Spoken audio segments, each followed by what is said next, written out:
The Titanic is sitting at the bottom of the Atlantic Ocean right now.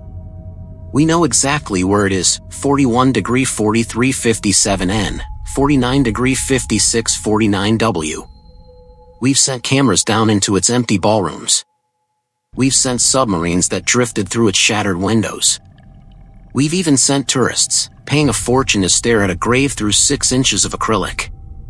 So why, after all these years, hasn't anyone just brought it back up?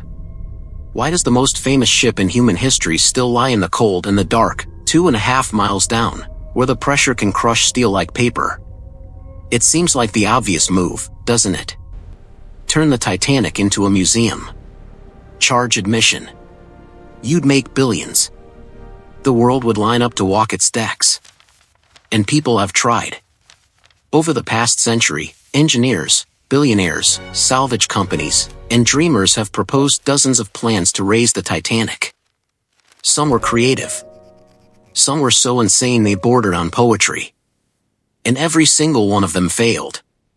Not because the people behind them were stupid, but because the ocean doesn't care how famous a ship is.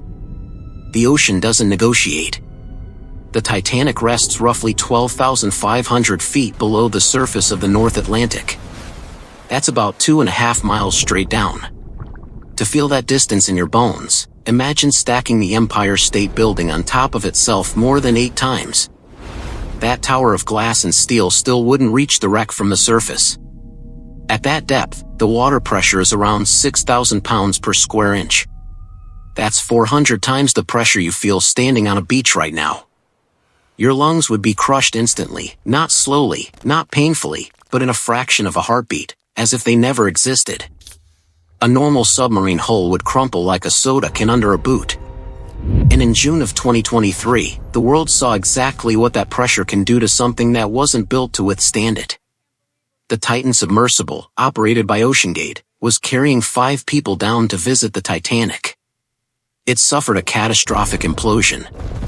The carbon fiber hull collapsed in a few milliseconds, faster than the human brain can register pain. Everyone on board was killed instantly. The force was so extreme that the entire vessel was reduced to fragments scattered across the ocean floor. That's what 6,000 pounds per square inch does to a purpose-built deep-sea submersible. Now imagine trying to attach cables, rig lifting equipment, and raise an entire crumbling ship in those conditions, in complete darkness, in near-freezing water, 2.5 miles below the nearest breath of air. But let's say you solve the pressure problem. Let's say you build equipment that can handle it and operate at the bottom of the ocean. You've still got another problem, and it's one that physics will not let you ignore.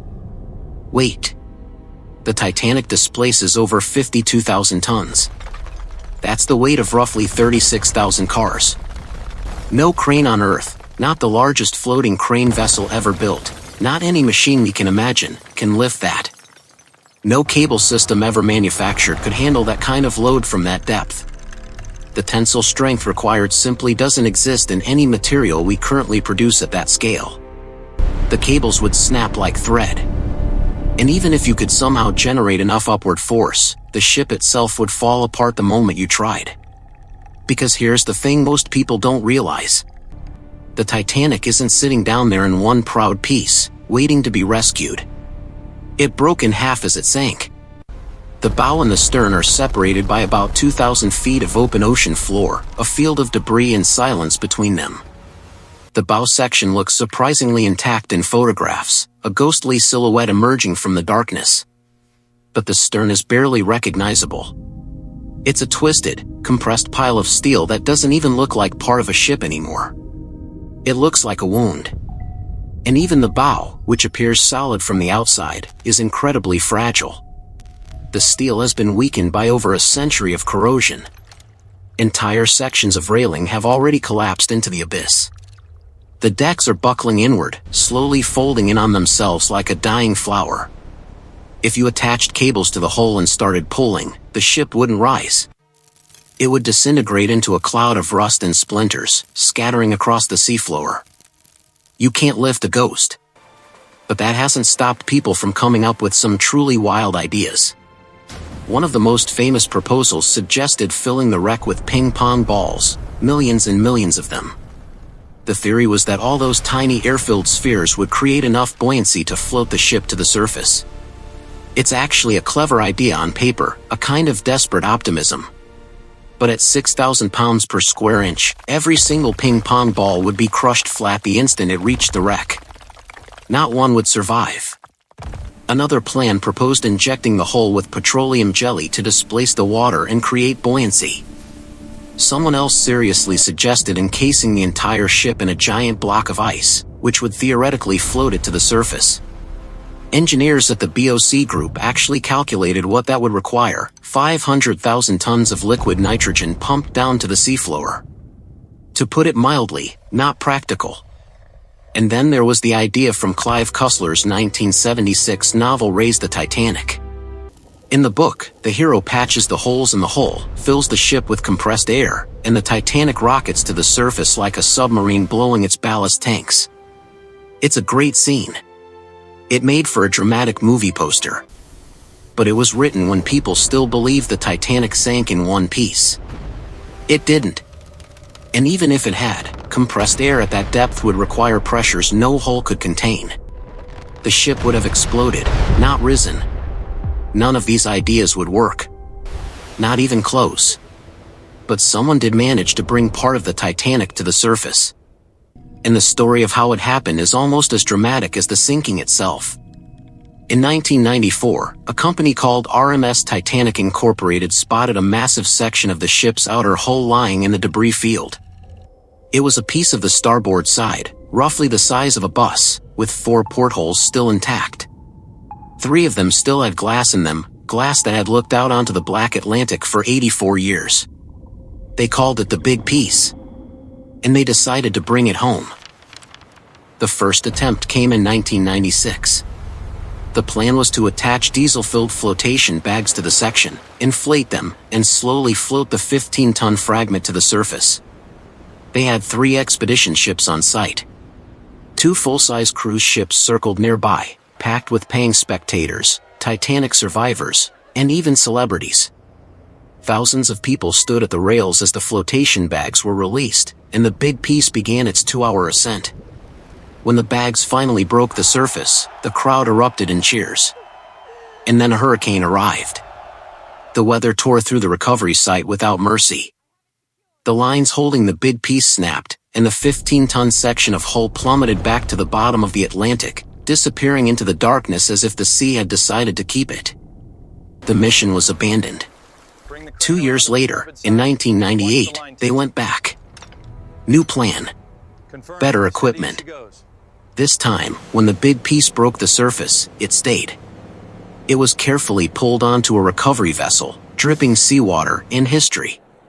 Today, it sits on permanent display at the Titanic exhibition in Las Vegas, where over 22 million people have come to see it. They stand in front of those 4 portholes, some with tears in their eyes, and they touch the cold, corroded steel. It's the only large piece of the Titanic any of us will ever touch.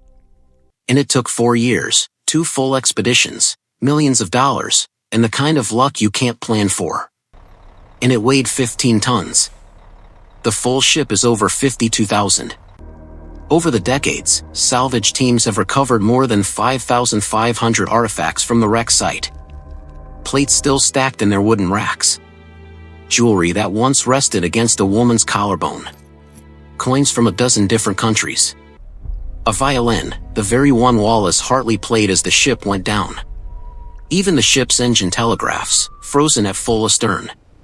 Each recovery required specialized submersibles that cost tens of thousands of dollars per dive. And every single one of those objects came from the debris fields scattered between the 2 halves of the ship. Not from inside the hull itself, where so many of the dead remain. But while humans argue about what to save, something else is quietly eating the Titanic alive. If you've ever seen footage of the wreck, you've probably noticed the strange reddish-brown formations hanging from the hull. They look like icicles made of rust, dripping downward in frozen agony. Scientists call them rusticles. Rusticles are created by colonies of bacteria that feed on iron. They latch onto the steel, consume it atom by atom, and leave behind these fragile hollow tubes. When you touch one, it crumbles to dust, as if the ship is turning into smoke. And when it falls away, it takes a piece of the Titanic with it. In 2010, researchers from Dalhousie University in Canada discovered something remarkable. Living inside those rusticles was a species of bacteria that had never been found anywhere else on Earth. They named it Halomonas titanici, the salt-loving bacteria of the Titanic. This organism is uniquely adapted to consume the ship's steel. It creates tiny mounds of corrosion that eat deeper and deeper into the hull plates, like a slow, patient cancer. Scientists estimate that the Titanic is losing hundreds of pounds of iron every single day. The hull is getting thinner. Support beams are weakening. Entire sections of deck have already collapsed into the interior, burying forever the rooms where people once laughed, prayed, and said goodnight to their children. Features that were clearly visible in photographs from the 1980s, the crow's nest where Frederick Fleet shouted "Iceberg" right ahead, the grand staircase that swept passengers down into first class, are now buried under rubble. At the current rate of decay, some researchers believe the Titanic could be completely gone within 20 to 30 years. Others give it a century, but the outcome is the same. The ship is disappearing, and there is nothing anyone can do to stop it. The ocean is reclaiming what we briefly borrowed. And honestly, a lot of people think that's exactly how it should be. Because beyond all the engineering impossibilities and the biological decay, there is another reason the Titanic has never been raised. One that has nothing to do with technology or bacteria or money. It's a grave site. More than 1,500 people died when the Titanic sank on April 15, 1912. Most of them went down with the ship, their bodies never recovered. When Robert Ballard first found the wreck in 1985, his initial reaction wasn't celebration. After a few moments of stunned excitement, the reality hit him like a wave. He and his crew held a moment of silence on the deck of their research vessel, standing over the graves of 1,500 souls in the darkness below. And what Ballard saw on the ocean floor made the weight of that even heavier. The bodies themselves are gone. Over a century in the deep ocean, the cold water and marine organisms have consumed them entirely. But their shoes remain. Leather contains tannins that deep-sea scavengers avoid.